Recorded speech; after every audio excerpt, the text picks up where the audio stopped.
workflow follows a single path. The if-else node helps you split your workflow into different branches based on conditions. There are three main parts to defining a condition. First, you select the variable.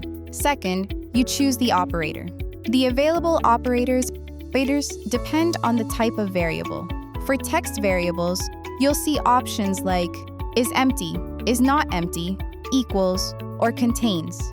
For number-based variables, you'll get operators like equals, is greater than, or is less than. Once you've selected the variable and operator, you move to the third part, which is defining the value. For example, I can set a condition like email contains a specific value. You can also add multiple conditions using and or logic.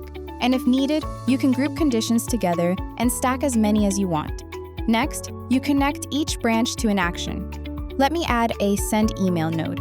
So if the condition is true, meaning the email contains the expected value, the workflow sends an email. If the condition is not met, the workflow ends on the other branch. That's how the if-else logic is set up. Now I'll configure the email node. And once that's done, you can run the workflow and see which branch gets executed. You'll clearly see which path runs based on your condition. And honestly, all it takes is a tiny command.